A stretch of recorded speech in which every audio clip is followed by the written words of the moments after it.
bienvenidos a la reunión académica de la Asociación Colombiana de Infectología, capítulo central.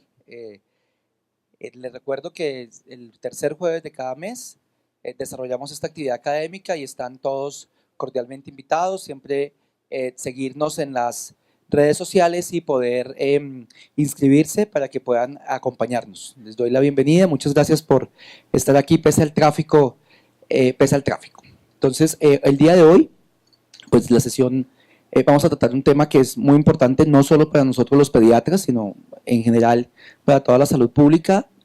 Y pues el tema, digamos, vamos a dividirlo en dos partes. Entonces, la primera parte vamos a presentar un caso clínico, vamos a interactuar y aclarar las preguntas en el manejo y en la situación del caso clínico, y posteriormente pues vamos a tener al doctor Wilfrido Coronel, que es pediatra infectólogo, profesor de la Universidad de Cartagena, quien nos acompaña desde Cartagena y vino a contarnos su experiencia y su conocimiento en el tema. Entonces, pues sin más preámbulos, pues vamos a comenzar con el caso clínico. Juan Sebastián Barajas es residente de tercer año de pediatría de la Universidad Militar y él está rotando conmigo en el Hospital de la Misericordia. Entonces, pues Juan presentará el caso y lo vamos discutiendo. Muy buenas noches. Entonces vamos a iniciar con la discusión del caso clínico. Para iniciar, estos son los datos generales. Para iniciar, estos son los datos generales del paciente, los cuales están ocultos el nombre y la fecha de nacimiento, pues por razones éticas. Tenemos un paciente de 3 meses, el cual ingresa a la institución, a la Fundación de la Misericordia, hace 2 años, en el mes de abril, y ingresa a las 11 de la mañana. Quisimos colocar la hora y vamos a ir, digamos que a través de cada diapositiva al lado derecho, colocando esta hora para ver, digamos, cómo va haciendo la evolución, y digamos que queremos hacer énfasis en la progresión rápida y el deterioro que puede presentar el paciente. Entonces quiero hacer énfasis que siempre vamos a encontrar ahí la hora. Ahora vamos a pasar al motivo de consulta de la enfermedad actual. El motivo de consulta que fue indicado en la historia clínica fue: anoche tuvo mucha fiebre y le están saliendo unas manchas en toda la piel. Y el desarrollo de la enfermedad actual fue el siguiente: era un paciente de 3 meses de vida, traído por la madre, con un cuadro clínico que iniciaba en la noche anterior, consistente en picos febriles cuantificados de 39 grados centígrados, que cedía parcialmente con la administración de acetaminofén, asociado a aparición de lesiones eritematosas en la piel, estaban en cara y miembros inferiores. En cuanto al desarrollo de la revisión por sistemas, la mamá negaba síntomas respiratorios, negaba síntomas gastrointestinales, y era un paciente que estaba tolerando la vía oral con unas deposiciones de características normales, negaba síntomas urinarios y negaba algún tipo de sangrado por alguna mucosa. Posteriormente, en el desarrollo de antecedentes, tenemos un paciente que es fruto de primera gestación, una madre de 21 años con 8 controles prenatales, un control prenatal adecuado, un STORCH negativo, un embarazo que no había tenido ningún tipo de complicación, la vía del parto había sido vaginal a término de 38 semanas, el peso había sido un peso adecuado al nacer de 2.500 gramos, y una talla que no recordaba la madre, con una adaptación neonatal espontánea y un egreso conjunto. No tuvo ninguna complicación como tal perinatal. Siguiendo con los antecedentes patológicos los negaba, quirúrgicos negaba, alérgicos, farmacológicos y transfusionales los negaba. Era un paciente que estaba teniendo lactancia materna exclusiva, y con respecto a la esfera social, vivía con la madre, abuelos y tíos, no tenía mascotas, no asistía a jardín, la madre era la cuidadora y no había exposición a humo de tabaco ni otro antecedente epidemiológico de importancia.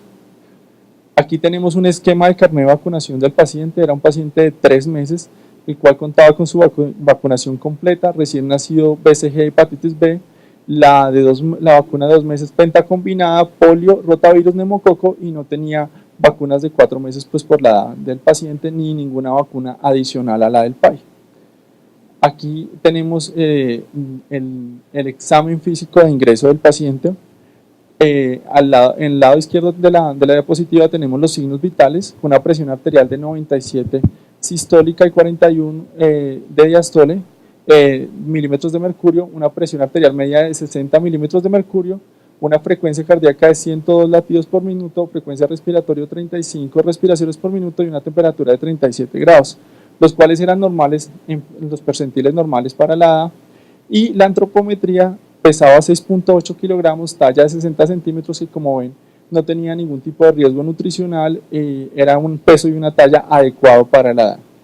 Con respecto al examen físico, lo siguiente es, tenemos que tenía un examen físico de cabeza, cuello, órganos de los sentidos, tórax y abdomen normal. Estaban anotados como un examen físico normal. En cuanto a la parte neurológica, sí habían anotaciones de alteraciones. Era un paciente irritable, lo encontraban hipoactivo, una leve hipotonía, un llanto débil, movilizado con 4 extremidades y no encontraba en ningún momento algún tipo de movimiento anormal en ese momento del examen físico. A continuación vamos a mostrar uno de los hallazgos más importantes al examen físico y de gran valor diagnóstico. Vamos a mostrar una foto que no es del paciente, pero pues en aras de la parte académica tomamos una foto de un artículo médico y digamos que se asemeja a la descripción de las lesiones presentes en el paciente.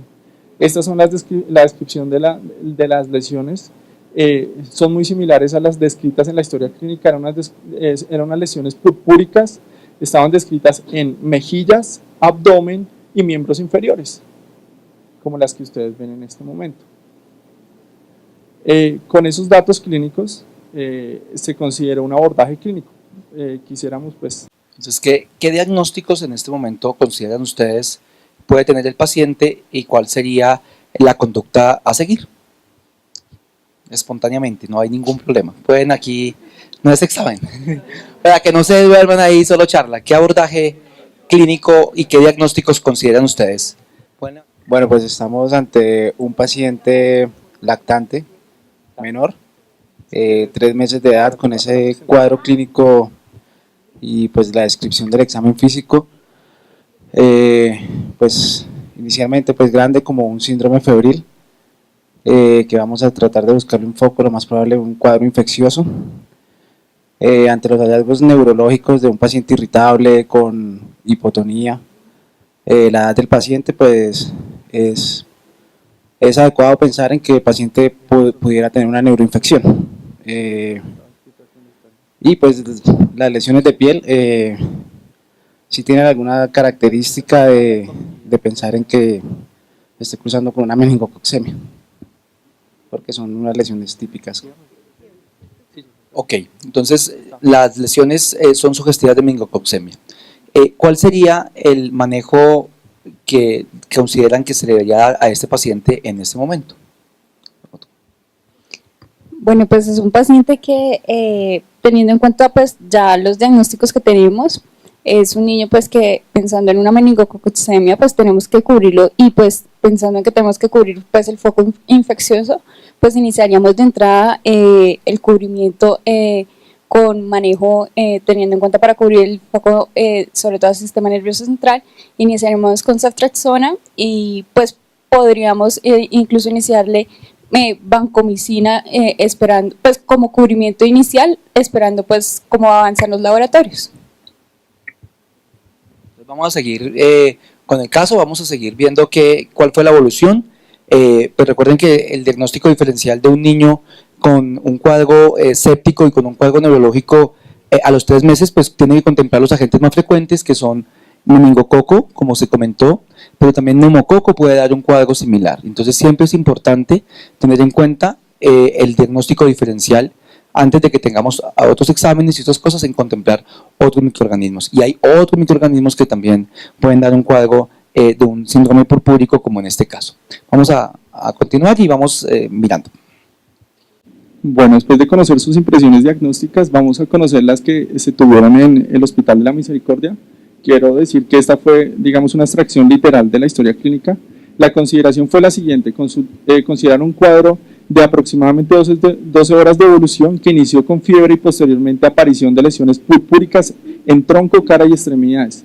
Un deterioro clínico progresivo, cuadro de rápida evolución, se consideró paciente posiblemente esté cursando con una meningitis por Neisseria meningitidis como primera posibilidad, se decide trasladar a reanimación para monitorización y manejo y se solicitan estudios adicionales. Primeras impresiones diagnósticas fueron meningococcemia y meningitis por Neisseria meningitidis. Dada la sospecha clínica alta que tuvieron, el manejo fue el siguiente. Se trasladó a reanimación porque el paciente durante la valoración inició con signos de choque, entonces se inició el monitoreo en reanimación, se inició aislamiento de contacto y gotas respiratorias, se dejó el paciente sin vía oral, manejo con oxígeno, un bolo de cristaloides y se inició el manejo antibiótico con ceftriaxona. En consideración a la alta sospecha que se tenía por el agente probable, se indicó solo manejo con ceftriaxona en este momento. Se indicó obviamente inmediatamente punción lumbar y estudios adicionales. Esos son los resultados. Aquí, como vemos, tenemos más o menos la 1 de la tarde en este momento, pues digamos cuando se tuvo el conglomerado de ayudas diagnósticas. A la izquierda entonces iniciamos una función renal que estaba conservada, una creatinina de 0,28 que daba más o menos para una tasa de filtración de 95, una función hepática conservada y tenemos como primer hallazgo digamos de alterado, tenemos unas pruebas de coagulación alargadas. Tenemos un PT alargado 25 con un control de 13, un PTT de 40 con un control de 28.9 y el INR que estaba en 2.09 claramente alterado, una glicemia de 124, unos reactantes claramente elevados, tanto PCR como procalcitonina, un hemograma con unos leucocitos de 10.680, neutrófilos de 7.850, linfocitos 1.830, había una leve trombocitopenia y una anemia normocítica normocrómica. En cuanto a los electrolitos y con granulaciones tóxicas. En cuanto a los electrolitos tenemos un sodio de 131 con una hipercloremia también, un cloro de 123 y los gases mostraban una acidosis metabólica hiperclorémica con una hiperlactatemia también. A continuación tenemos la descripción del líquido cefalorraquídeo. Aquí tenemos el citoquímico, mostraba unos leucos, unos polimorfos nucleares de 982 células por milímetro cúbico, unos monocitos de 5 células por milímetro cúbico, unas proteínas de 349 miligramos de cilitro, una glucosa de 70 miligramos de cilitro. Recordemos que la sérica que fue tomada en el momento de la punción fue 124 miligramos de cilitro, unos hematíes frescos 4450 con unos crinados de 200 y en la parte de características macroscópicas tenía un color ligeramente rojizo con un aspecto turbio. En cuanto a las tinciones, un ZN negativo, una tinta china negativa y el GRAN lo informan a continuación. Mostraba este hallazgo, el cual eran unos diplococos GRAN negativos.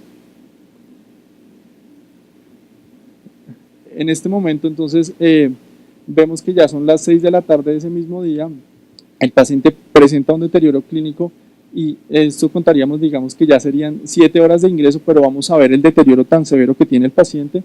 En la parte hemodinámica ya presenta un choque con resistencias bajas, asociado a su choque séptico, una insuficiencia respiratoria con un trastorno de oxigenación moderado, asociado a una neumonía izquierda con derrame pleural. Digamos que en la radiografía lo que sugerían era que podía ser una atelectasia o eso es una neumonía, pero estaba asociada al derrame pleural.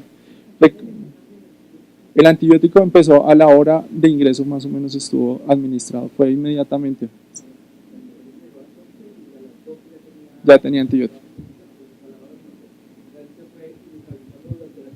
Exacto.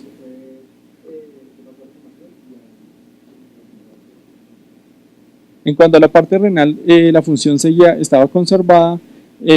Aquí tenemos la impresión diagnóstica infecciosa que teníamos una meningitis de probable etiología bacteriana con un aislamiento de un coco gram negativo en líquido cefalorraquídeo. En la parte metabólica una hiponatremia con una normoglicemia y una acidosis metabólica hiperclorémica.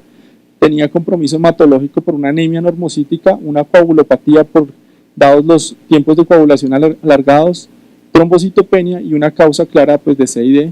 Y en este momento, si no era clínicamente, no había sangrado como tal. Y había a nivel neurológico una alteración del estado de conciencia y también describen en la historia en ese momento una mirada permanente hacia la izquierda, una supraversión hacia la izquierda y pues lo consideran como un posible signo de focalización y consideran solicitar una neuroimagen.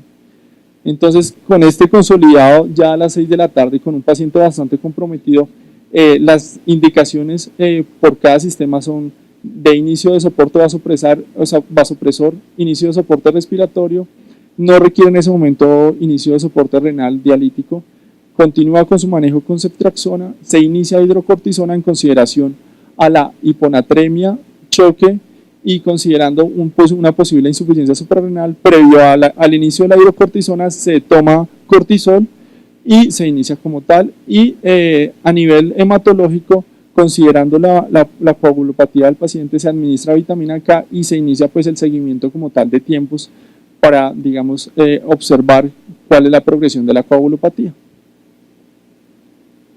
La evolución ya tenemos el siguiente día, digamos que vamos viendo cómo va la evolución del paciente ya según todas las intervenciones. Vemos como a nivel hemodinámico el paciente empieza pues ya a modular un poco el choque, sin embargo persiste con requerimiento de soporte vasopresor. En la parte, aquí tenemos una importante ayuda diagnóstica que pues hay que hacer énfasis que era necesario solicitarla, que era el ecocardiograma, porque digamos que ya como lo vamos a ver más adelante se asocia la meningococcemia a disfunción miocárdica. Sin embargo el paciente no la presentó, seguía requiriendo el soporte vasopresor. Con respecto a la parte infecciosa, se reciben unas ayudas diagnósticas en las que tenemos la aglutinación de antígenos en lácteos, el cual reporta Neisseria meningitis grupo B, E. coli K1 positivo y Neisseria meningitis grupo C y W135 negativo. Asociado a eso se recibe el primer reporte de hemocultivos a las 19 horas, en el cual se reporta el crecimiento de cocos gram negativos, con una procalcitonina de control a las 24 horas persiste positiva, y dado lo anterior, digamos la alta sospecha y pues ya digamos que relativamente la confirmación ya microbiológica, se continúa con ceftriaxona. En la parte metabólica empieza a modular el paciente, ya el lactato baja, y en la parte de hematológica continúa con, digamos, con la repercusión hematológica con un IR levemente elevado. La parte neurológica, respiratoria y renal se mantiene, digamos, conservada, digamos, sin cambios. Ya tenemos el siguiente día, en la cual se reciben otras ayudas diagnósticas de importancia. El segundo hemocultivo también reporta crecimiento. Recordemos que el primero fue a las 19 y el segundo a las 36 horas, acorde con lo previo, cocos gram negativos, y se había hecho un abordaje por una posible inmunodeficiencia de tipo humoral, recibiendo el siguiente conteo de inmunoglobulinas, inmunoglobulina G con un valor de 169, bajo para la edad. Aquí tenemos los rangos normales 236 a 1291, y una inmunoglobulina M y A en rangos normales. Se considera en ese momento una hipogamaglobulinemia no hereditaria y asociado a su proceso séptico como tal. En cuanto a la parte hemodinámica, seguía con su choque, sin embargo ya seguía modulando, requería todavía soporte con noradrenalina. La parte metabólica ya venía modulando, ya estaba en un equilibrio ácido-base, no había alteraciones electrolíticas, y se recibe el reporte de cortisol, el cual es 61.30 microgramos por decilitro normal, descartando la insuficiencia suprarrenal, por lo cual se suspende hidrocortisona. Sin embargo, pues fue importante la sospecha diagnóstica y ya aquí se descartó. Y en la parte hematológica tenemos un paciente que ya moduló como tal toda la parte de su CID, ya tenemos tiempos de coagulación normales con un NR de 1.08 y un PTT normal para el control del día. Fibrinógeno persistía levemente elevado, con una hemoglobina en 8.3 también un poco comprometida, y la trombocitopenia leve, digamos que muy similar a la con la que ingresó el paciente. En la parte neurológica no se había podido pues valorar, digamos, el impacto neurológico que había presentado la meningitis como tal, porque estaba bajo sedación el paciente, seguía con su soporte ventilatorio y no había presentado deterioro de la función renal. Ya tenemos el segundo día de estancia hospitalaria. Aquí tenemos ya el tercer día de estancia hospitalaria, en la cual ya tenemos una confirmación microbiológica, se confirma un hemocultivo 1 y 2 con un aislamiento de Neisseria meningitis, la cual era sensible a la ceftriaxona. Eso sí ya fue una confirmación posterior, en la cual era un serogrupo C. El choque ya había modulado, se logró retirar el soporte vasopresor, se logró retirar el soporte ventilatorio por la resolución del trastorno de oxigenación, y Y en la parte neurológica, al retirar como tal la sedación, se evidencia unos movimientos tónicos o clónicos. Y, discúlpenme, se observa episodios de supraversión, pero sin movimientos tónico-clónicos. Se inició fenobarbital y se considera tomar, pues, digamos que llevarlo a la neuroimagen. La coagulopatía ya está resuelta, sin alteración metabólica y la función renal estable. Y para finalizar, esta es la última diapositiva de la evolución del paciente. Vimos cómo tanto presentó un deterioro clínico rápido como relativamente moduló toda su respuesta inflamatoria sistémica de manera rápida. Y aquí ya vemos la evolución en resumen del día 13 al día 26, en la cual la parte hemodinámica, respiratoria y renal estable sin cambios, modulado todos los defectos. La parte infecciosa, ya teníamos unas certezas diagnósticas en la cual estaba el choque séptico secundario a la meningococcemia resuelto y un caso confirmado de neuroinfección por Neisseria meningitidis. La alteración electrolítica ya resuelta con una insuficiencia suprarrenal descartada y la coagulopatía resuelta. Aquí tenemos el último examen neurológico del paciente, en el cual se describe un examen neurológico para un niño de 3 meses normal, y dada esa evolución y no presentar nuevos movimientos anormales, y asimismo con la videotelemetría normal, se consideró el egreso, con un paciente neurológicamente sin ningún compromiso, después de haber tenido un cuadro pues tan súbito y severo como tal. En ese momento no pudimos contar con la neuroimagen y se apoyaron mucho en el estado clínico del paciente. El paciente presenta unos movimientos anormales cuando se extuba y se quita la sedación, sin embargo no los vuelve a presentar más o menos en 8 días de estancia en hospitalización. Y apoyados en la videotelemetría, en la cual no mostraba ningún tipo de alteración eléctrica, y en la parte clínica consideraron hacer un seguimiento de manera ambulatoria, el cual no pudimos hacer no se hizo en la Fundación de la Misericordia, se hizo en otra institución y no podemos contar, pero digamos que cabe resaltar que el último examen neurológico es completamente normal, sin secuelas. Ha consultado por urgencias al hospital en otras circunstancias y digamos el examen neurológico ha estado normal. Entonces quiero preguntarles qué medidas de carácter epidemiológico consideran ustedes que se deben tomar en este caso. Sería importante revisar los contactos porque inicialmente, pues si bien la sospecha clínica se hizo rápido, hay que tener en cuenta las personas que estuvieron en contacto con él cuando llegó. Es importante y se ha visto cuando uno busca los casos que uno no lo dejan tipificado correctamente en la historia clínica para hacer el seguimiento de sus pacientes y 2, no lo dejan adecuadamente ¿cómo se dice esto? Reportado epidemiológicamente para hacer el seguimiento del paciente, y ambas son medidas que hay que tener, y pues las medidas de protección que nosotros sabemos que hay que tener con un paciente con una enfermedad meningocócica diseminada, básicamente eso, y el aislamiento con otros niños. Y pues evaluar obviamente la necesidad de profilaxis a los contactos estrechos, ¿no? Entonces eso es muy importante.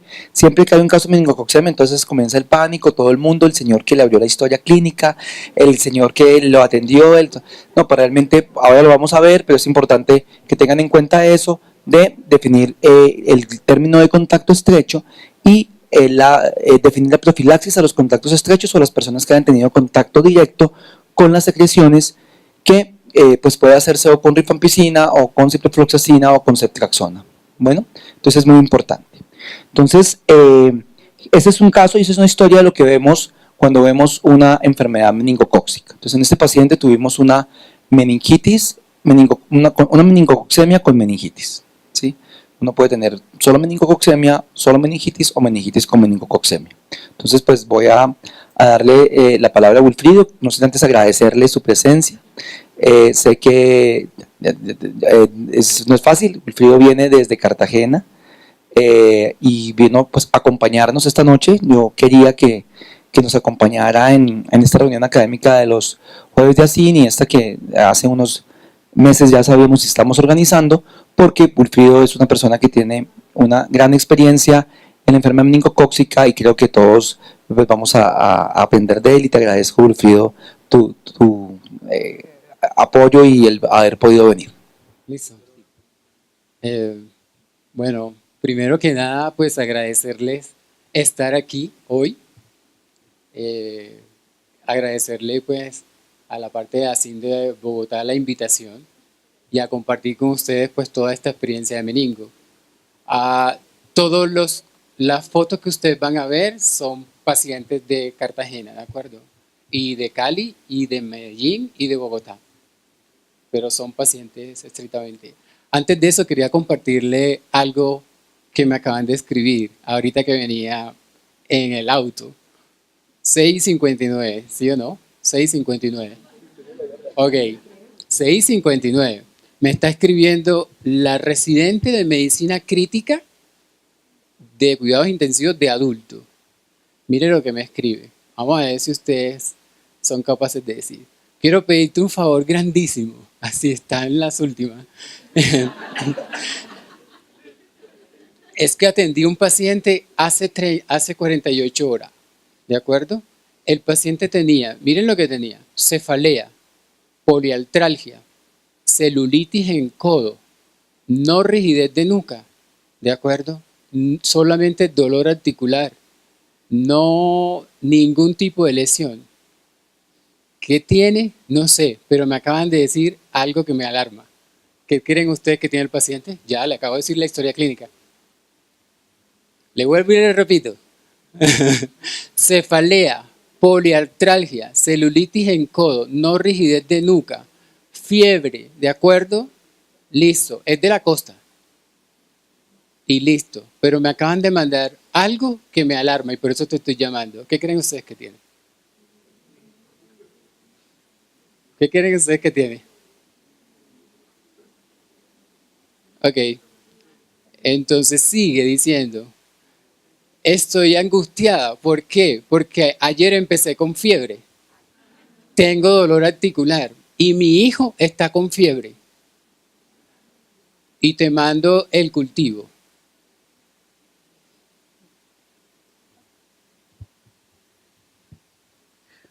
¿Qué dice el cultivo?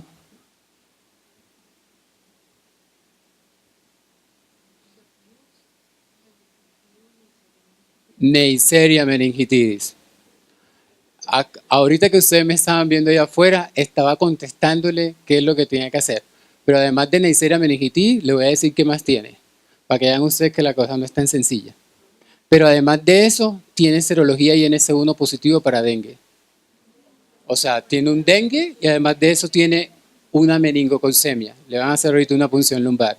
Y está alterada porque tiene el hijo que también está con fiebre y ella empezó con fiebre ahorita. ¿Qué hago? No sé, yo le dije, voy a tener una charla de meningo, después te contesto.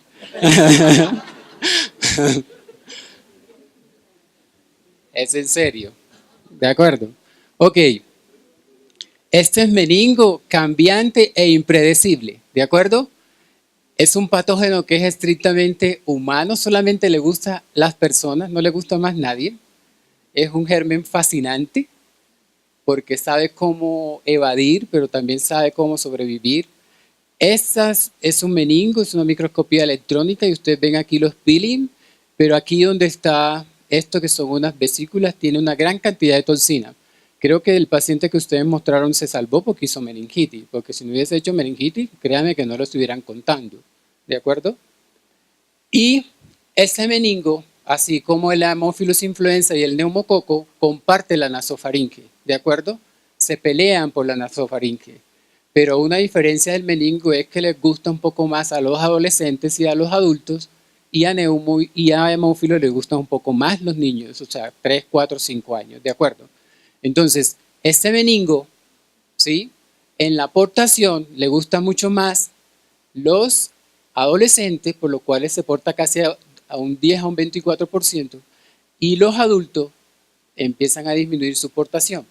Pero esto es dinámico, o sea, esto no es estático, esto es dinámico la aportación.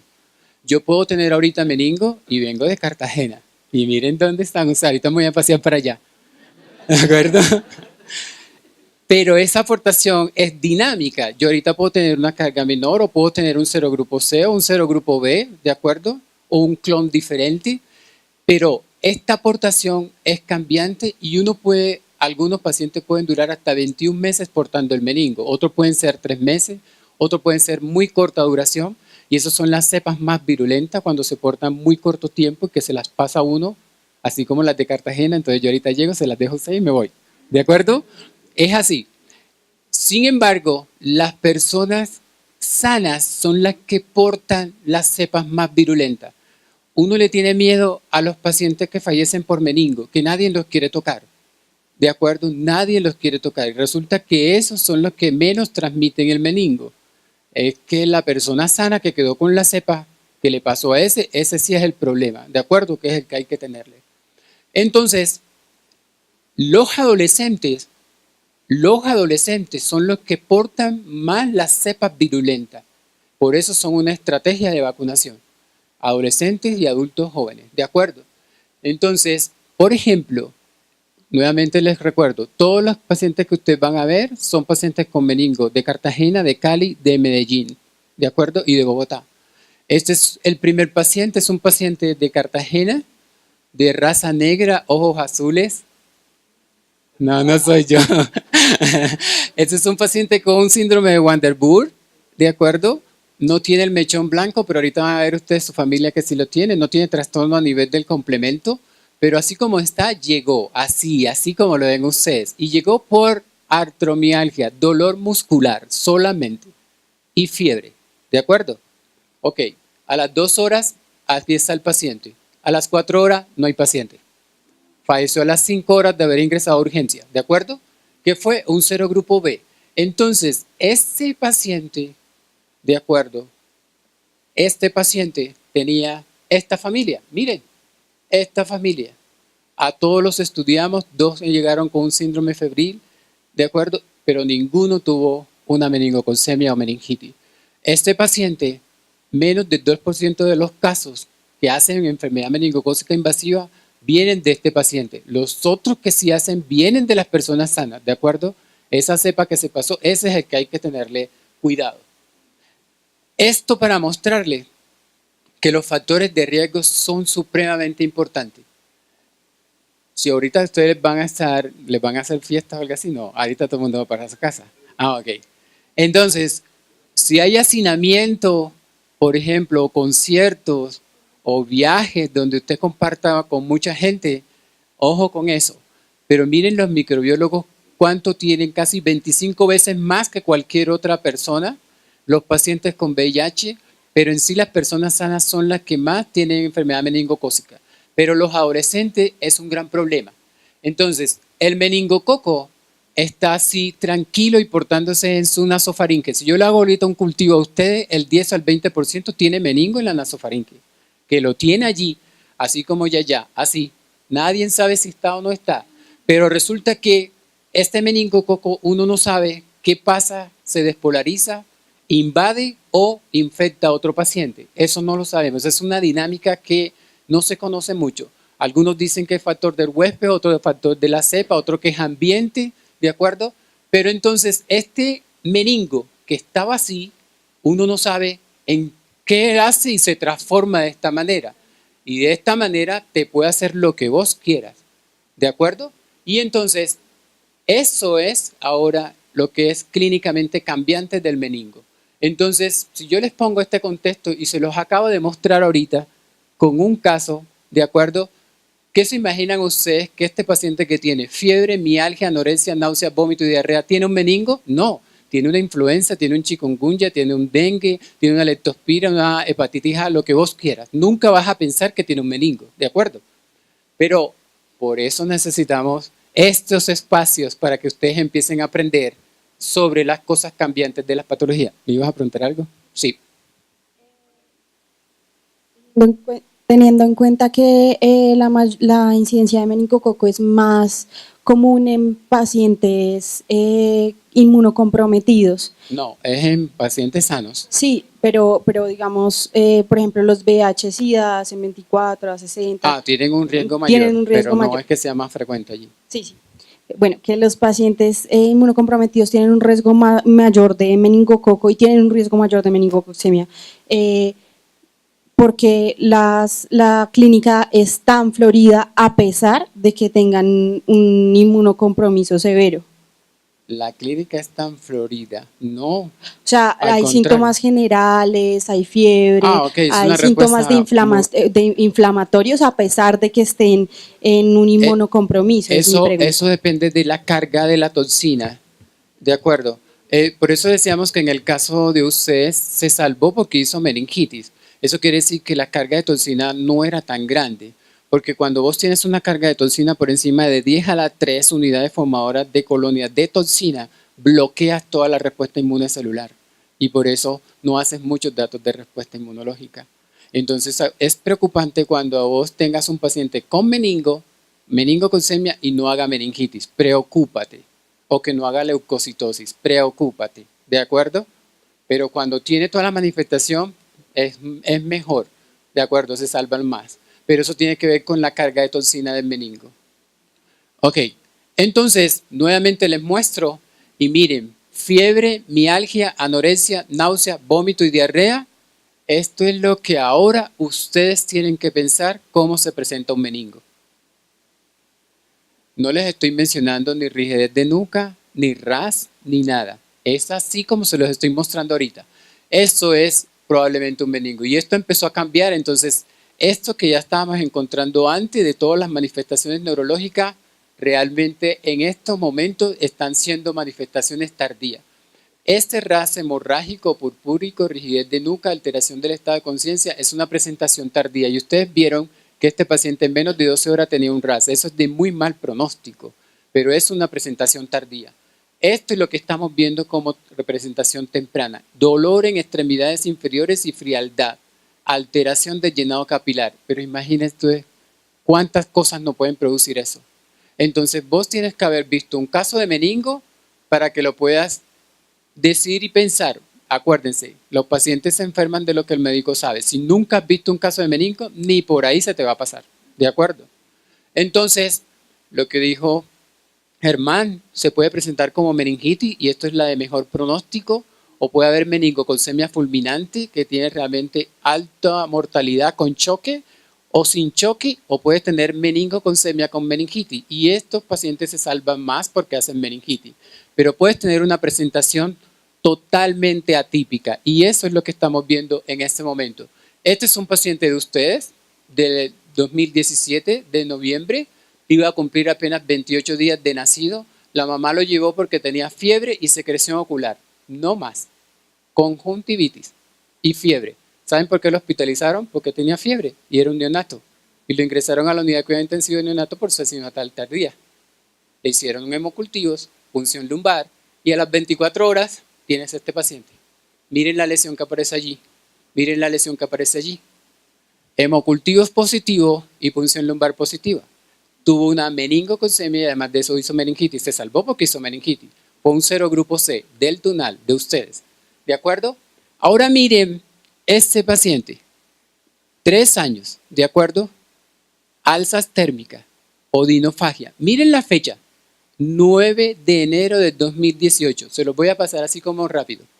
20 de enero sigue la misma sintomatología. Alzas térmicas, cefalea, sin edema, sin síntomas, nada. Sigue, miren la fecha, 20 de enero. Vuelve y le hacen aquí, sigue con cefalea, sigue 15 días de evolución, consistente en cefalea, tos. Mira, lástima que no vean la fecha, pero esto es del Hospital Universitario del Valle. Y ya tenemos fecha de 9 de febrero. Sigue con 5 semanas de evolución consistente en cefalea, predominio frontal. El doctor Pío y su grupo de infectología lo miran, sigue, hace fiebre, le hacen una punción lumbar, la punción lumbar totalmente patológica. Miren, hiperproteinorraquia, polimorfo nuclear es 100%. ¿Y qué creen ustedes que tuvo? Un meningococo serogrupo C. ¿Eso qué es? Una meningitis crónica por meningo. ¿De acuerdo? Ahora, investigaron a la familia y resulta que no hay ningún paradero de la familia. No hay ningún dato de contacto, no hay ningún dato familiar y entonces es ahí donde viene el problema desde el punto de vista epidemiológico. ¿De acuerdo?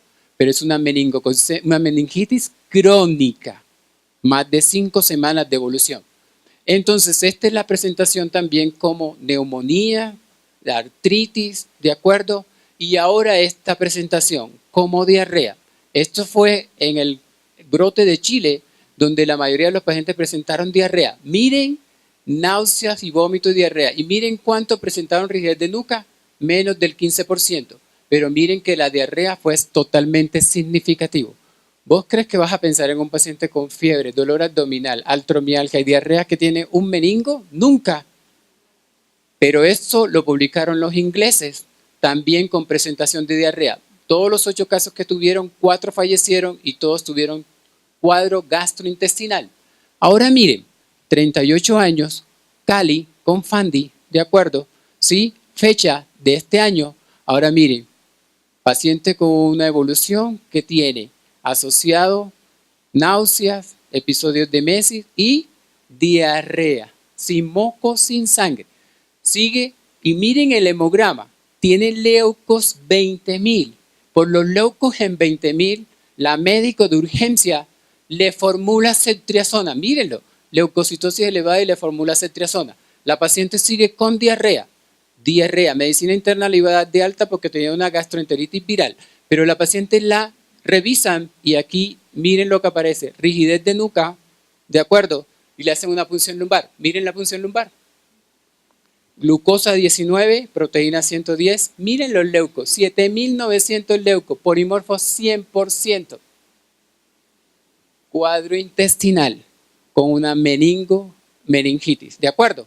Ahora serogrupo C, esto fue por coaglutinación, posteriormente fue un serogrupo C. Estos son los de Cartagena. Miren nuestros más de 50 pacientes de Cartagena. Estos son los datos más relevantes, los que fallecieron en las primeras 24 horas y los que fallecieron después de 24 horas. Los rojos son los que fallecieron después de 24 horas. Todos los que hicieron leucocitosis fallecieron después de 24 horas. Por eso es, si vos haces respuesta inflamatoria te da un chancecito más, pero si no, porque la carga es muy alta. Pero miren, vómito, mialgia, todos los que hicieron artromialgia se murieron en las primeras 24 horas. Miren, dolor abdominal y diarrea. Y esto es la tapa. La etapa es que en noviembre de 2017 este paciente llegó a un CAP, ¿de acuerdo?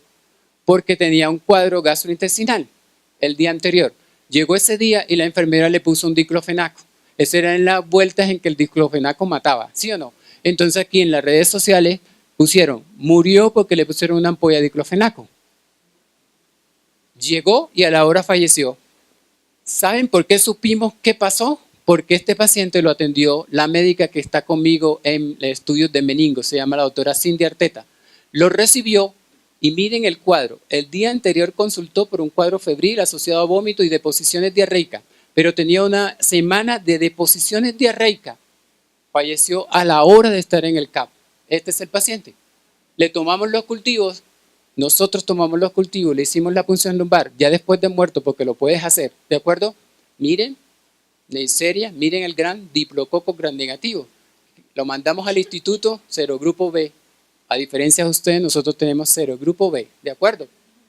Cali, 18 años. Ustedes no alcanzan a ver, se los voy a poner más claro, más claro, más claro. Ok, más claro. Sábado 21 de abril, 18 años. 21 de abril, 18 años. Se fue a la fiesta con unos compañeros. En la noche compartió con un grupo de amigos consumiendo cigarrillos, marihuana, cocaína, alcohol. 24 horas después, miren, cefalea, escalofrío, fiebre, vómito y diarrea, petequias y dolor en articulaciones. La consideraron que tenía una intoxicación por alucinógenos. No le prestaron atención. Y miren después, 2 días después, llaman a la mamá porque la paciente se puso mal.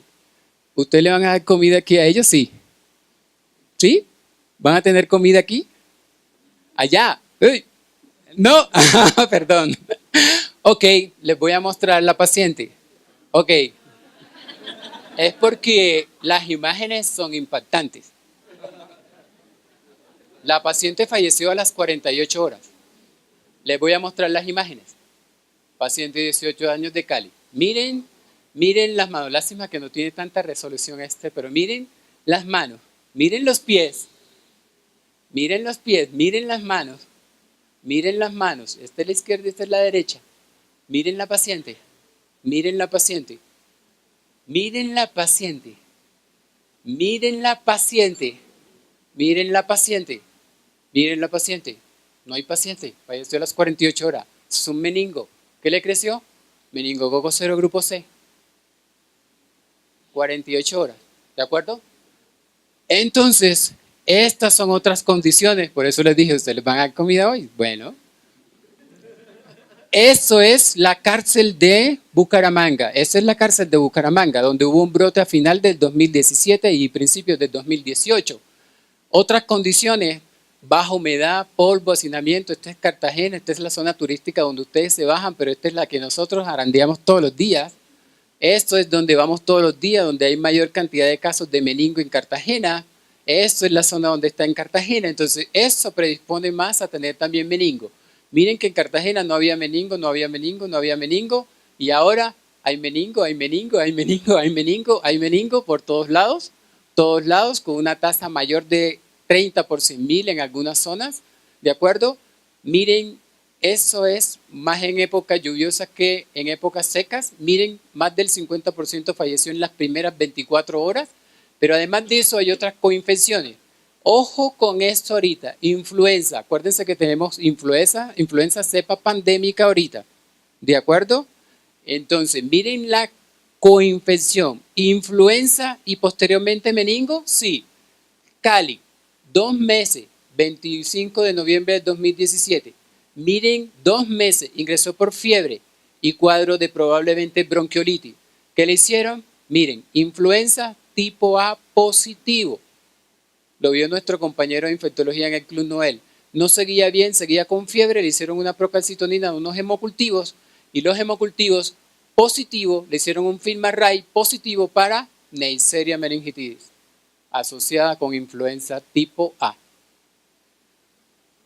Entonces, pacientes con eculizumab también tienen 1000 a 2000 veces más riesgo de meningo. El serogrupo C es el que ahorita estamos viendo y batallando porque está teniendo este complejo clonal que realmente es muy virulento. Y la pregunta de usted fue así directa. El Instituto Nacional de Salud le tiene que decir a ustedes cuál es su serotipo, serosubtipo y qué complejo clonal están teniendo. Porque este complejo clonal realmente es virulento. El Y le gusta a los adultos y le gusta el pulmón. Pensé por eso que cuando vos dijiste que todavía neumonía o compromiso pulmonar, dije, les cayó un Y, pero ustedes están teniendo más C, ¿de acuerdo? Y el W le gusta esto así, así. Esto, ¿de acuerdo? Estas reuniones, ¿vale? Ok. La epidemiología ha cambiado, eso se lo voy a traducir aquí, en eso. Eso ha venido desde los 1940 en adelante, pero esto se traduce de esta manera, es que ha tenido varios brotes en todo el mundo. Este es el que me voy a dirigir, que es el brote de B, que fue en Cuba, en Brasil, en Chile, ¿de acuerdo? Y este serogrupo B es el más degenerado de todos los meningos. ¿Por qué es el más degenerado? Porque es el diferente de los meningos. Este polisacárido capsular es diferente al C, es diferente al W, al Y y al A. Pero este polisacárido capsular es idéntico a las moléculas de adhesión de mis neuronas. Por lo tanto, yo no puedo crear una vacuna para el polisacárido del B, porque iría contra mis neuronas. Para él no hay vacuna de polisacárido, ¿de acuerdo? Pero existen vacunas a partir de esto que se llama de membrana externa. Y se acuerdan que hay la cubana, la chilena, la de Noruega, la de Nueva Zelanda, que se hicieron para controlar los brotes. Entonces, esto es lo que ustedes tienen que saber de sus cepas. Así es como se deben de describir las cepas. ¿De acuerdo? Neisseria meningitidis serogrupo B, de acuerdo, serotipo 4, serosubtipo P1.19,15 e inmunotipo ST32-ST5. Así se deben de describir. Esto de esta manera es porque el polisacárido capsular es lo que determina el serogrupo. Acuérdense que hay 12 serogrupos, pero los más que producen problemas son estos 5. Este es el serotipo, de acuerdo, que está dado por la proteína de membrana externa, la POR B. Hay diferentes POR B y este es el serosubtipo este que está dado por A, y esto es el monotipo o genotipo. Yo tengo que saber eso. En castizo, ¿qué significa eso? En castizo o en español, ¿qué significa eso? Habemos muchos pediatras infectólogos, ¿sí o no? ¿Cuántos pediatras infectólogos hay aquí? Muchos, ¿sí o no? Voy a ir dirigiendo un poco. ¿Cuántos Wilfridos hay? Uno, pero pueden haber muchos más en el mundo, ¿sí o no? Ok. ¿Cuántos apellidos Coronel con doble L? Miren que es doble L. Uno. Pero puede existir un coronel con una sola L, a pesar de que se pronuncie igual. Y yo vengo de Colombia, de Cartagena, pero pueden haber otros que vengan de otro lado, como Paraguay o Asunción. ¿Sí o no? En el Congreso de Asunción, hace 2 semanas, yo iba a dar una charla y quien me iba a presentar dijo, el doctor Wilfrido Coronel de Paraguay, egresado de la Universidad de Asunción de Paraguay, y yo la miraba y yo decía, esto no soy yo, pertenece a la sociedad no sé qué cosa de Asunción y Paraguay. Yo dije, bueno, di mi charla y al final dijo, perdón, me equivoqué, es así. Miren que es infectólogo pediatra, se llama Wilfrido, apellido Coronel, pero él es de Paraguay, yo soy de Cartagena. Aquí está, mírelo, Wilfrido Coronel de Colombia, Wilfrido Coronel con una sola L de Paraguay. Estudió en el infantil, ¿de acuerdo? Aquí está, mírelo, nada parecido. Nada parecido. Entonces, así son los meningos. Así son los meningos. A pesar de que sean pediatras infectólogos, somos totalmente diferentes. A pesar de que tengamos el mismo nombre, somos cepas diferentes. Por eso usted tiene que saber cuál es su serotipo, su serosubtipo y su inmunotipo, a pesar de que sean serogrupo C, a pesar de que sea serogrupo B. ¿De acuerdo? Entonces, me quiero saltar esto es cómo se aplicó la vacuna de serogrupo B, que ahí después lo discutimos si quieren, pero no tuvo una efectividad en varias partes, y esto es para responderle la pregunta a usted. Nosotros hicimos serotipo y serosubtipo de nuestro serogrupo B, y estos, mírenlo, aquí está, son diferentes a la cepa cubana. Esta es la cepa de Cartagena, esta es la cepa cubana, y es diferente a la cepa de Nueva Zelanda. Por eso nosotros no pudimos utilizar la cepa cubana, ni la neozelandesa, ni ninguna otra. Estas vacunas tienen diferente efectividad de acuerdo a las cepas, son cepas diferentes que no se pueden utilizar en un lado o en otro, eso depende del serotipo y serosubtipo que circule. ¿De acuerdo? Esta es una patología que la incidencia es baja, pero está bajando mucho más. Ahorita en África, miren el descenso de esta patología de la incidencia, pero es por la aplicación de la vacuna. Miren que antes había más de 8.000 casos de meningitis por meningo, después de la aplicación de la vacuna del 2010, miren que ya prácticamente no tanto, pero así como yo puedo decir que es baja porque no tengo casos como en Bolivia, es porque realmente a veces no los busco, o porque, como les dije, el paciente se enferma de lo que el médico sabe, si no, o la tecnología. En Bolivia empezaron a tener datos de brote, tanto en la cárcel y después fue en la comunidad, con una tasa de letalidad del 100%, ¿de acuerdo? Que antes no tenían. Y este caso, porque él fue la hija de uno de los visitadores médicos de las vacunas de allá en Bolivia y falleció por meningo, ¿de acuerdo? Pero este es Colombia, en el cual la incidencia está en 0.36 en los no confirmados y de 0.15 en los confirmados, pero es mucho mayor la carga en menores de 1 año. Pero miren, esto es Medellín. Medellín está teniendo un problema actualmente. Miren en el 2008, más de 13 casos. Y miren ahora, 2017, 14 casos. Pero además de eso, 4 fallecidos con una tasa del 28%. Pero miren que también hay hemófilos influenza y neumococo. Pero además de eso, esto es así. El meningo es así. Cada 5 o 10 años vuelve. Si usted no aplica ninguna estrategia de vacunación. Esto es Medellín. Esto es Medellín si se quieren ir a la Feria de las Flores. Esto es Medellín. Miren, perdón, ya pasó. Esto es Medellín actualmente. Así que hay una alerta en Medellín igual. Y están en brote porque si ustedes, lástima que no les mostré la tabla, todo el año, desde enero hasta la fecha han tenido casos. ¿De acuerdo? Entonces es preocupante porque además de eso, ellos están teniendo como un círculo cada 10 o 15 años. Entonces por eso analicen muy bien las vacunas que se utilizan. Entonces miren que la tasa de incidencia nuevamente aumenta cada 8 o 10 años, ¿de acuerdo? Pero mientras se mantiene estable. Y estos son los brotes epidémicos MI. Pero además de eso, miren cómo van los serogrupos. En el 2015 no había B, pero había C, no había Y. En el 2016, 4B, 0C, un Y, y así sucesivamente. Miren, esto es cambiante e impredecible. Por eso es que vos tienes que tener protección para todo, porque no sabes qué va a pasar después. Y ahorita están por encima del cordón. Por encima, ¿de acuerdo? Está preocupante esto. Esto es la epidemiología en este momento. El A en Sudamérica ha desaparecido, igual que en África, y esto es lo que tenemos en este momento en América y igualmente en Asia y Europa. Esta es una patología que es fatal, seria y de rápido desarrollo, que además, si tú no lo piensas, y además si lo piensas, si le pones el antibiótico a los pacientes, más del 10 al 20% pueden fallecer. Es la tercera, cuarta causa de mayor mortalidad en el mundo, ¿de acuerdo? Ahora quiero que miren, Cali, miren la hora, 12:53 de mayo, 12:53, la paciente llegó el día anterior, que tuvo el día anterior vómito, fiebre y ya. Y con eso llegó vómito y fiebre. 12:53, ¿vale? Ok, 12:53. 12:53. Ahora, la respuesta de vos. Mira, leucocitos 3.300. Muy mal pronóstico. Leucopenia. ¿De acuerdo? 12:53. Ahora miren, 15:45 llega a la clínica Versalles. En la clínica Versalles a las 15:45 tiene un Glasgow de 14/15, pero todo lo demás normal. Vómito y fiebre. Pero miren la hora, 16. Miren ahora la glucemia, 48, se vuelve taquicárdica, somnolienta, baja perfusión, ¿de acuerdo?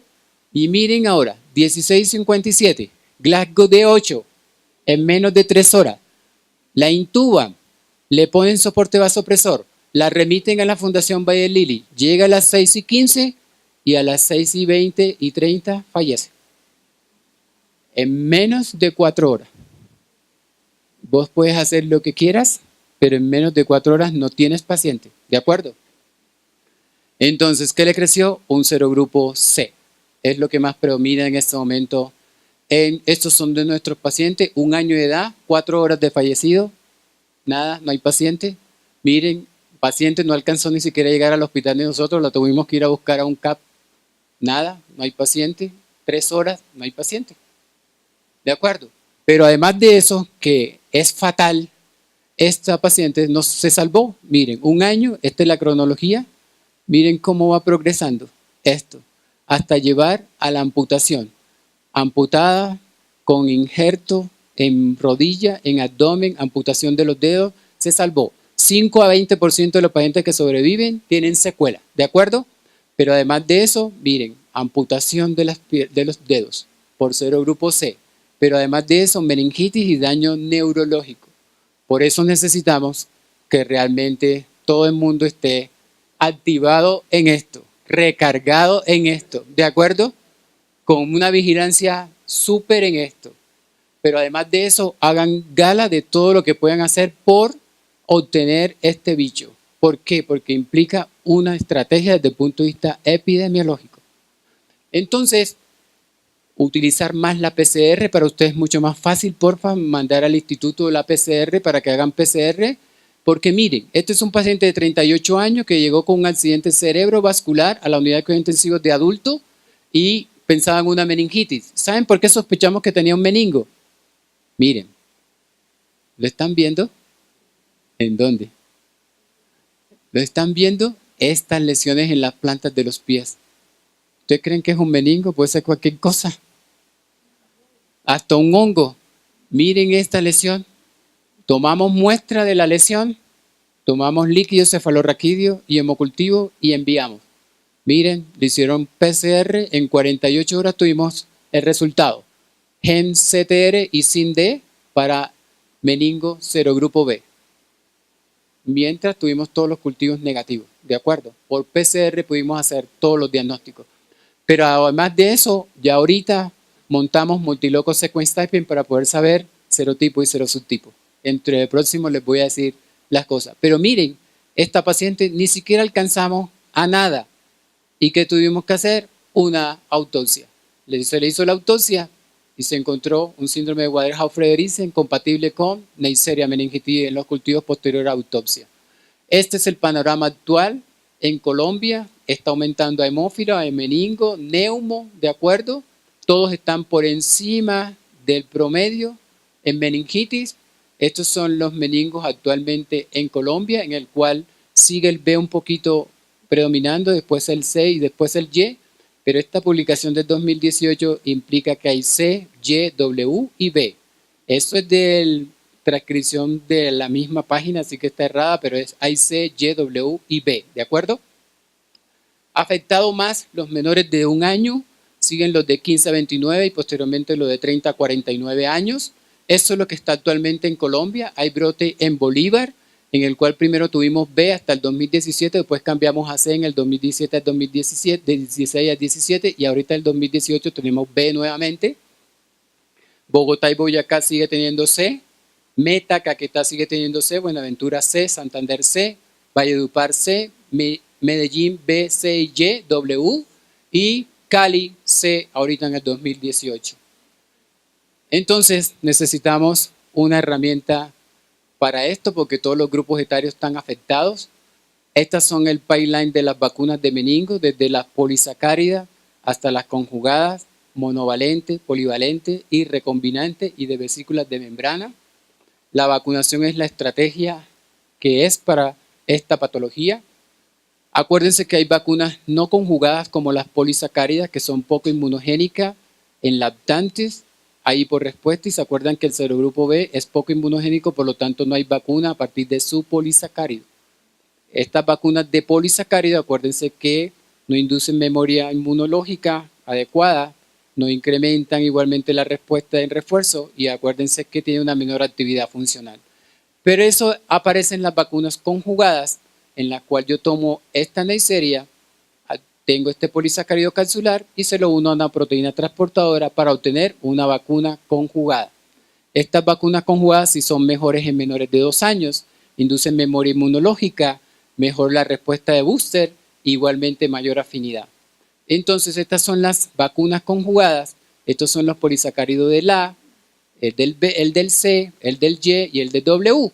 Se unen y se unen a una proteína transportadora, el polisacárido del A, del C, del W, del Y. Acuérdense que del B no. Entonces, de estas A, C, Y y W cuadrivalente, tenemos 3 vacunas en este momento en Colombia. Pasamos de tener vacunas polisacáridas a conjugadas monovalente, como la C, a conjugadas monovalente como la que hay en África, y a las tetravalentes. En este momento en Colombia están estas 3 tetravalentes, ¿de acuerdo? Estas 3 tetravalentes. Menactra, que es A6JW unida al CRM100, al tozoide distérico, perdón. Menveo, que es A6WY unida al CRM. Y Nimenri, que es A6DW unida al tozoide tetánico. Hay otras que son combinadas con hemófilos influenza y estas que son recombinantes, que son las del B. Recombinantes. Y aquí están algunos datos de cuál tienen indicación una y otra para que más o menos ustedes diferencien un poco. Menactra, que es unida al tozoide distérico, es a partir de los 9 meses, ¿de acuerdo? 2 dosis y hasta los 55 años. Menveo es a partir de los 2 meses, 2, 4 y 6, con un refuerzo entre los 12 y 16, hasta los 55 años. Y Nimenri, aunque esta es una publicación de Chile, tiene una indicación aquí de 12 meses, pero Nimenri en Colombia tiene una indicación a partir de las 6 semanas de vida. En Chile, a partir de los 12 meses, pero en Colombia tiene una indicación a partir de las 6 semanas de vida, ¿de acuerdo? Es a partir de las 6 semanas, ¿sí? Para el ACJW y con una serie de 2 dosis, ¿de acuerdo? Con una diferencia de 2 meses, y igualmente un refuerzo a los 12 meses. Esta vacuna a partir de los 12 meses es una sola dosis y es la única de las 3 que se puede poner hasta los 104 años. Las demás hasta los 55 años. ¿De acuerdo? Esta es una diferencia entre vacunas no conjugadas y vacunas conjugadas para que ustedes vean la importancia de cada una. ¿De acuerdo? es mejor, esta se la lleva en todos, excepto en hiporrespuesta. Si se ponen 2 dosis de polisacárida puede haber más hiporrespuesta, no así con la conjugada. Y estas son las vacunas recombinantes del B. Miren que no es a partir del polisacárido capsular, sino a partir de estas estructuras que son unas proteínas externas, que son la NAC, la FHPB, que es la fijadora del factor H, y igualmente la por A y una de hemaglutinina. Esta es una vacuna que se llama cuadrivalente, ¿de acuerdo? Y esta es la otra vacuna que tiene 2 componentes de la proteína del factor H. Se llama bivalente. Esas son las 2 vacunas recombinantes para B. Ok, estas son mis últimas 2 diapositivas. Esa es una patología realmente devastante. Nosotros no queremos seguir viendo este tipo de pacientes, ¿de acuerdo? Sin embargo, todavía la estrategia de vacuna en Colombia y en muchos países todavía no se puede dar porque hay supuestamente baja incidencia, ¿de acuerdo? Pero realmente es una patología muy subdiagnosticada y esperemos que este panorama que a veces parece así como borroso, opaco, para ustedes empiece a abrirse un poco, ser más claro, porque ya no van a encontrar la misma clínica, ojo que pueden tener una clínica diferente, ¿de acuerdo? Y aquí estamos, sí, es para seguir luchando por estos niños, ¿de acuerdo? Muchas gracias.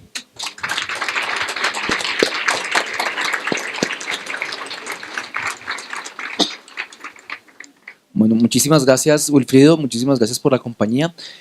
Preguntas, inquietudes, dudas del auditorio. Buenas noches, gracias por la excelente presentación. Una pregunta, como los neonatos, lactantes menores están en riesgo de la enfermedad, pero la vacunación en el mejor de los casos empieza a las 6 semanas o a los 2 meses, pero hay que esperar pues que se cumpla el esquema de vacunación. ¿Cuál sería la mejor recomendación para poder proteger a un niño menor de 3 meses? O sea, la mejor protección es iniciar la vacunación. Tienes 2 vacunas que se pueden empezar a los 2 meses, ¿de acuerdo? Que es Membeo. Y la Nimenri la puedes empezar a las 6 semanas. 6 semanas de vida la puedes empezar, ¿de acuerdo? O sea, hay muy pocos casos de meningo en neonatos. Sí hay pocos casos. Creo que hay como unos 46 o 50 casos publicados, pero sí lo hay.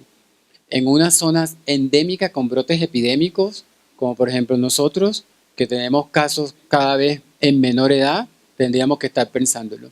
Ustedes de pronto tienen que mirar cuál es su grupo más afectado y así establecer el esquema de vacunación. Pero la mejor manera de protegerlo es vacunándolo. No hay otra. Gracias. ¿Y alguna alternativa que se esté estudiando de vacunación durante el embarazo? No, no hay. No hay ahorita. 2 preguntas. Una, Dos. ¿en quiénes estaría indicada la profilaxis de los portadores asintomáticos, que podemos ser muchos?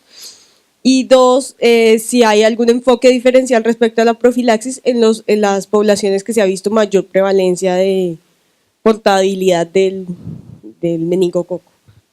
Ok, el personal de salud es categoría C, ¿de acuerdo? Y no amerita profilaxis. El personal de salud en general no amerita profilaxis. Siempre y cuando vos hayas estado expuesta a las secreciones, que lo hayas intubado sin ninguna protección o lo hayas aspirado sin ninguna protección, pero que le hayas agarrado la mano y lo hayas canalizado o algo, lo hayas transportado, no amerita profilaxis, excepto eso, ¿de acuerdo? ¿Quiénes más ameritan profilaxis como contactos estrechos? Que yo haya estado en un viaje con esa persona más de 8 horas, o sea, como cuando nos fuimos para Australia, más o menos, que duras 15 horas en un avión, así, más o menos. O los contactos que hayan vivido con el paciente 7 días anteriores y que hayan compartido más de 8 horas diarias. Esos son los que ameritan profilaxis. Siempre que tú haces un diagnóstico de un caso de meningo, inmediatamente la parte epidemiológica te establece una vigilancia hasta 10 o 14 días. Si no aparece ningún caso, te abandonan, pero te dan profilaxis. La profilaxis ideal debe ser en las primeras 24 horas de determinado el caso. Pero tienes un chance hasta los 14 días. Después de 14 días, nada, no sirve. Pero ojo, cada vez que vaya acercándose a los 14 días es menos la efectividad. ¿Y cuál era la otra pregunta? ¿Ya las contesté las dos? Sí, Okay. ya contesté las 2. Vale. En zonas, por ejemplo, con alta endemicidad o un ejemplo, nosotros en Cartagena, que tenemos una tasa mayor de 30 por 100.000, ¿dónde está indicada la quimioprofilaxis en la población? Cuando tienes una tasa menor de 10 por 100.000.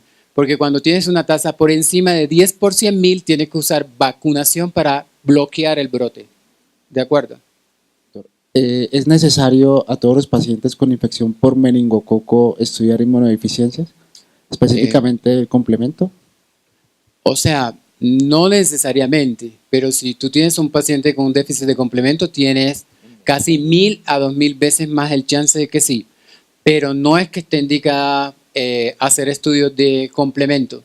Hay algunas asociaciones de algunos subtipos del complemento, ¿de acuerdo? Como C5C, ¿de acuerdo? Hay algunos subtipos de complemento que están asociados a mayor datos de infección, pero no está indicado si yo tengo una infección por meningo estudiarlo. ¿Por qué? Porque son la mayoría de las personas sanas lo que tienen. Lo que pasa es que el meningo tiene una proteína que es la proteína fijadora del factor H. Esa te bloquea el complemento a todo el mundo, pero si además eres deficiente, peor te va a ir. Doctor, una pregunta respecto a la estrategia de vacunación. Usted decía que es mejor ampliar coberturas. Como son tan contradictorios los estudios sobre efectividad de todas las vacunas, de todas contra meningo B, ¿cuál cree usted que es la estrategia más adecuada para, digamos, aumentar cobertura A, C, W y la B? Porque hay mucha discrepancia. ¿Qué esquema de vacunación sería ideal para cubrir a lo más importante que en este momento que tenemos C, Y y B en Colombia? Y la segunda parte, con ñapita, el paciente que está vacunado modifica la política de profilaxis posexposición si está vacunado. Ok, acuérdense que para el B no hay vacuna a partir del polisacárido capsular. No hay. Hay una vacuna recombinante o vacunas recombinantes. En este momento en Colombia no tenemos ninguna de las dos vacunas recombinantes para el B, ¿de acuerdo? Entonces, pero yo le quiero hacer una pregunta, ¿cuántas vacunas, cuántas dosis me quiere dar? ¿1, 2, 3, 4? ¿Cuántas me quiere dar? Y así yo le hago la estratificación del esquema. Haga de cuenta que usted fuera el gobierno. Me dice, nada más puedo poner, nada más le voy a dar para poner una sola dosis, o 2 dosis, o 3 dosis, o 4 o 5. ¿Cuántas me va a dar? No, por eso usted es del recurso. Dígame cuánto me va a dar y yo le digo. O sea, una. 2. Ok, lástima que pues, no tenga aquí la estrategia de vacuna. En vacuna en meningo se han hecho todas esas variaciones. Si yo tengo una sola dosis, si tengo 2, si tengo 3, si tengo 4, si tengo 5, si tengo 6. ¿De acuerdo? No es mejor colocar 5 que 2, que 3 o que 4. 2 y 5 dan la misma efectividad. 2 y 5. Si usted pone 3 más 1 es mejor, pero 2 y 5 es casi lo mismo en efectividad. Ahora, ¿en qué momento? Si yo tengo para escoger 2, nomás usted me va a dar 2 dosis, ¿qué se ha mostrado y qué hay en los estudios? Es mejor empezar muy temprano, ejemplo, a los 2 meses, a los 4 meses, o es mejor empezar a los 12 meses e ir un poco más. Ok, ¿qué dicen los estudios si nada más me está dando 2 dosis? Los estudios dicen que es mejor vacunar al de 12 meses y al de 12 años, si usted me está dando 2 dosis, que vacunar a los 2 y a los 4 meses. Porque el waning de vacuna, el waning, la disminución de la inmunidad, me dura un poco más si yo lo vacuno a los 12 meses que a los 2 meses. ¿De acuerdo? Pero si me dan 3 dosis, hago a los 3 meses, a los 12 meses y a los 12 años. Es mucho mejor, ¿de acuerdo? Eso depende de lo que usted me quiera dar. El B, ok, sí, es que es buena la pregunta. El B en Colombia no hay vacuna. No hay vacuna para el B. Y la vacuna que hay, que es de vesícula de membrana, usted tiene que saber que su serotubtipo y su subtipo y su inmunotipo sea igual al de esa vacuna. Si usted no sabe, no lo está protegiendo. Yo me pasé rápido, pero esos son los estudios chilenos en Brasil, donde esa efectividad de la vacuna fue menos del 37% en menores de 2 años y de un 74% en los mayores de 4 años. pero hubo un cotejo de cepas de un 44%, ¿de acuerdo? En Cuba sí dio más del 90% porque todas fueron la misma cepa. Pero si usted no sabe qué es serosubtipo y serotipo e inmunotipo, no se arriesga a utilizar la vacuna de vesícula de membrana. Que además la vacuna de vesícula de membrana está unida al polisacárido C, que no es conjugado. Entonces tiene una vacuna de polisacárido, que ya vieron la característica, que no es buena inmunogénicamente en menores de 2 años, que la memoria inmunológica no es tan duradera y que además el efecto booster por uso y por respuesta, pero además de eso tiene unida es una vesícula de membrana, porque para el B no hay vacuna. La vacuna que hay es recombinante, que van a venir próximamente a Colombia, pero que en este momento no hay. Y las vacunas recombinantes... Perdón. Ok. Si yo estoy vacunado, quiere decir que tengo anticuerpos, ¿de acuerdo? O sea, ¿que me impide que me den la profilaxis? No, eso no impide que me dé la profilaxis, porque la profilaxis es para protección inmediata. La vacunación es un poco más tardía y de pronto usted puede tener un waning o todavía no tiene anticuerpos. Sigue indicándose, a pesar de estar vacunado, la quimioprofilaxis. En relación a las vacunas DB, están aprobadas para el uso en Estados Unidos, que es donde están en este momento aprobadas para el uso en adolescentes, que digamos es la población de riesgo más alta para ellos, y está aprobado entre los 10 y los 26 años en brote, y generalmente se recomienda aplicarlo entre los 16 y 18 años, que es donde ha mostrado, digamos, la mayor efectividad cualquiera de las dos vacunas que Mulfrío presentó contra B. Y lo que se recomienda hoy en día ya son 2 dosis, pues antes una era 3, otras 2, pero finalmente ya ambas que están son 2 dosis de 0 y 6 meses. ¿Alguna otra pregunta? Bueno, buenas noches. Tengo una pregunta. Desde hace un mes estoy trabajando en un batallón de Fuerza Aérea, ¿verdad? Dios mío. Y me dicen que el año pasado hubo 2 casos de muerte por meningitis. Sí. Desde hace un par de semanas me dicen, bueno, usted es el encargado a partir de ahora del programa de vigilancia epidemiológica y tiene que proponer un plan para evitar que eso siga pasando, ¿sí? Como que muertes por meningitis. Es población que tiene entre 18 y 25 años. O sea, ¿qué tan viable sería proponer como una vacunación masiva o cómo se puede escoger los casos de vacunación? ¿Qué tipo de vacuna me recomienda para presentar?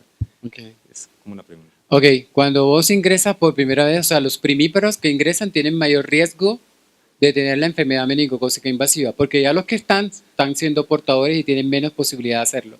Pero los que entran, que te pones en contacto inmediato, tienes más riesgo de hacerlo. ¿De acuerdo? Está indicado que o pueden hacer, es lástima que no fue estrategia de vacuna, o sea, pueden hacer una vacunación masiva, pero tienes que mantener después cada 2 o cada 5 años una vacunación. ¿Por qué? Porque si no haces más vacunación, inmediatamente los nuevos que van entrando, como va a caer la inmunidad a los que vacunaste, entonces esos mismos van a otra vez nuevamente a colonizarse y a transmitir, y a los que vienen nuevamente que son sensibles, que no tienen nada, se lo vas a pasar.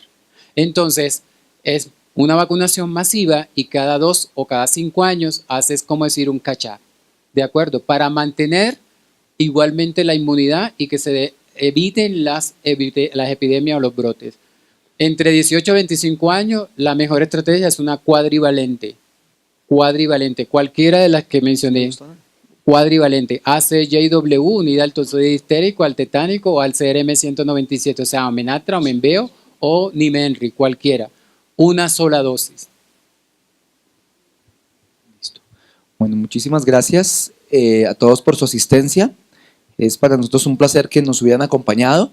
A la salida pueden tomar el refrigerio. Entonces sí, va a haber refrigerio, no se preocupen. Espero que las fotos no les hubieran alterado el refrigerio. Y pues están invitados cordialmente a los jueves de ASIN. Recuerden que la presentación queda grabada, está en el canal de ASIN de YouTube, entonces también la pueden volver a revisar o la pueden compartir con sus compañeros. Muchas gracias.